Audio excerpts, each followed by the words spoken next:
بسم اللہ الرحمن الرحیم۔ السلام علیکم ورحمۃ اللہ وبرکاتہ۔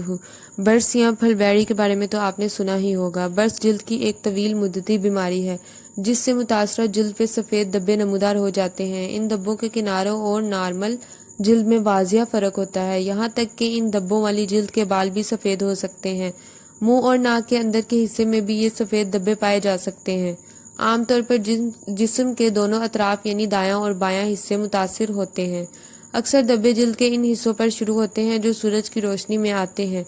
یہ سیاہ جلد والے لوگوں میں زیادہ نمایاں ہوتے ہیں۔ جلد کے خلیوں کے اندر ایک کالے رنگ کا مادہ پایا جاتا ہے جس کو میلانن کہتے ہیں۔ اس میلانن کی وجہ سے ہی جلد کا رنگ ہلکا یا گہرا ہوتا ہے، یعنی اگر جلد کا رنگ سفید ہو تو میلانن کی مقدار کم اور اگر سیاہی مائل ہو تو میلانن کی مقدار زیادہ ہوتی ہے۔ برس کی بیماری رنگ پیدا کرنے والے میلانن کے خلیوں کی تباہی سے پیدا ہوتی ہے۔ یہ دھبے دودھ کی مانند سفید ہوتے ہیں اور عام طور پر ہاتھوں، بازوؤں، ٹانگوں اور پاؤں پر شروع ہوتے ہیں۔ یہ مختلف جسامت اور شکل کے ہوتے ہیں اور جسم کے کسی بھی حصے پر نمودار ہو سکتے ہیں۔ کچھ افراد کو دھبوں کے نمودار ہونے سے قبل خارش بھی ہوتی ہے۔ دھبے شروع میں چھوٹے ہوتے ہیں لیکن اکثر بڑھ جاتے ہیں اور شکل بدلتے رہتے ہیں۔ عام طور پر یہ دھبے ہونٹوں اور انگلیوں کی پوڑوں، چہرے اور اعضائے مخصوصہ پر شروع ہوتے ہیں جو ایک خاص ترتیب میں ہوتے ہیں۔ یہ چہرے، ہاتھوں اور کلائیوں پر سب سے زیادہ نمایاں ہوتے ہیں۔ برس کو دو اہم اقسام میں تقسیم کیا گیا ہے: قطعاتی اور غیر قطعاتی۔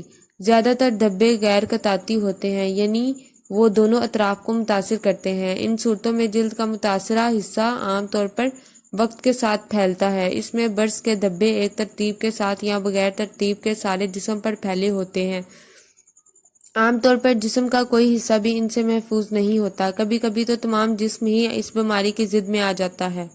ایسی صورتحال میں برس کی بیماری کو یونیورسل ویٹیلیگو کا نام دیا جاتا ہے۔ تقریباً 10% معاملات قطعاتی ہوتے ہیں، یعنی ان میں زیادہ تر جسم کا ایک حصہ متاثر ہوتا ہے۔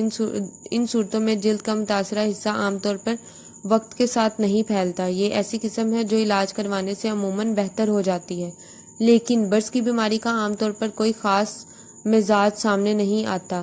کبھی تو ایسا ہوتا ہے کہ جسم پر کہیں بھی ایک سفید دھبا ہو جاتا ہے اور دیکھتے ہی دیکھتے اس کا سائز بڑھتا چلا جاتا ہے، اور کبھی کبھی اس سفید دھبے کے ساتھ جسم پر نئے دھبے بھی نمودار ہونے لگتے ہیں۔ بعض اوقات ایسا بھی ہوتا ہے کہ جسم پر کوئی سفید دھبا نمودار تو ہو گیا لیکن نہ تو اس کا سائز بڑھتا ہے اور نہ ہی جسم پر نئے دھبے نمودار ہوتے ہیں۔ پھر اس بیماری بڑھنے کا کوئی خاص طریقہ کار نہیں ہے۔ کبھی ایسا ہوتا ہے کہ بیماری نمودار ہونے کے بعد بڑی تیزی سے بڑھتی ہے اور کبھی بیماری بڑھتے بڑھتے رک جاتی ہے، کچھ عرصہ گزرنے کے بعد پھر تیزی سے بڑھنے لگتی ہے، یا ایسا بھی ہوتا ہے کہ بیماری نمودار ہونے کے بعد بہت آہستگی سے بڑھتی رہتی ہے۔ ایسا بھی دیکھنے میں آیا ہے کہ برس کے داغ خود بخود بغیر کسی علاج کے ٹھیک ہونے لگتے ہیں، جس کی وجہ یہ ہے کہ جلد میں پائے جانے والے میلانن کے خلیات دوبارہ کام کرنے لگتے ہیں، لیکن یہ سفید دھبے مکمل طور پر غائب نہیں ہوتے بلکہ کسی نہ کسی حد تک موجود رہتے ہیں۔ ایک بات یاد رکھیں کہ یہ دھبے ابھرے ہوئے نہیں ہوتے بلکہ ہموار ہوتے ہیں۔ جلد میں سوائے رنگت کی تبدیلی کے اور کوئی علامت محسوس نہیں ہوتی۔ اگرچہ ان دھبوں کی کوئی علامت نہیں ہوتی، یہ دھبے جسم کے کھلے حصوں پر ہوں تو ان پر سورج کی شعاعیں پڑنے سے مریض جلن کی شکایت کر سکتا ہے۔ مریض کو اس کی وجہ سے کوئی جسمانی تکلیف تو نہیں ہوتی، مگر اس کی وجہ سے مریض بعض اوقات نفسیاتی الجھن کا شکار ہو جاتا ہے۔ خاص طور پر لڑکیاں اور خواتین اس مرض کی وجہ سے بہت زیادہ پریشانی محسوس کرتی ہیں اور ڈپریشن کا شکار ہو جاتی ہیں۔ کبھی کبھی تو کچھ مریض خودکشی کا سوچنے لگتے ہیں۔ اس طرح کے رویے کی ایک وجہ یہ بھی ہے کہ عوام میں یہ بات مشہور ہو چکی ہے کہ اس مرض کا کوئی علاج نہیں، لیکن ایسا نہیں ہے۔ اگرچہ 100% علاج نہ صحیح مگر کسی حد تک اس بیماری کا علاج کیا جا سکتا ہے، اور برس کے مریض کو علاج قرار نہیں دیا جا سکتا۔ علاج کے لیے بہت سے روایتی اور دیسی طریقے بھی آزمائے جا سکتے ہیں جن کو عرف عام میں ٹوٹکے کہا جاتا ہے۔ بعض اوقات یہ ٹوٹکے کافی مفید ثابت ہوتے ہیں۔ علاج کے لیے مریض کو مکمل معلومات فراہم کرنی چاہیے بلکہ ان کے رشتہ داروں کو بھی آگاہی فراہم کرنی چاہیے۔ ممکن ہو تو کسی ماہر نفسیات کی خدمات حاصل کر کے مریض کے خدشات کو بات چیت کے ذریعے حل کرنے کی کوشش کریں۔ اس سے نہ صرف مریض کا نفسیاتی دباؤ کم ہوتا ہے بلکہ مریض علاج کروانے کے لیے بھی آمادہ ہو جاتا ہے۔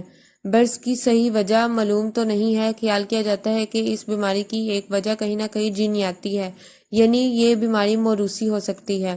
اس موروثی فیکٹر کی خرابی کی وجہ کوئی ایسا ماحولیاتی عنصر بنتا ہے جس کی وجہ سے آٹو امیون بیماریاں جنم لیتی ہیں، لیکن اس آٹو امیون ری ایکشن کے شروع ہونے کے بارے میں حتمی طور پر کچھ نہیں کہا جا سکتا، لیکن اس آٹو امیون ری ایکشن کے نتیجے میں رنگ پیدا کرنے والے خلیات تباہ ہونا شروع ہو جاتے ہیں۔ ایسے افراد میں بیماری بچپن سے ہی شروع ہو جاتی ہے جن افراد میں تھائرائیڈ گلینڈ زیادہ ہارمون بنائیں، یا گردے کے اوپر والے حصے کے ایڈرینل غدود کم ہارمون بنائیں، یا جسم میں وٹامن بی کی کمی ہو جائے، تو اس صورت میں بھی برس کی بیماری ہو سکتی ہے۔ برس کے مریضوں میں ذیابیطس عام لوگوں کی نسبت زیادہ اثر انداز ہوتی ہے۔ البتہ ایک بات یاد رکھیں، برس متعدی مرض نہیں ہے۔ برس کے حوالے سے عام لوگوں میں کچھ غلط فہمیاں پائی جاتی ہیں۔ مثلا ایک خیال ہے کہ برس دودھ اور مچھلی ایک ساتھ کھانے سے ہوتا ہے، لیکن میڈیکل سائنس نے ان تمام باتوں کو غلط قرار دے دیا ہے۔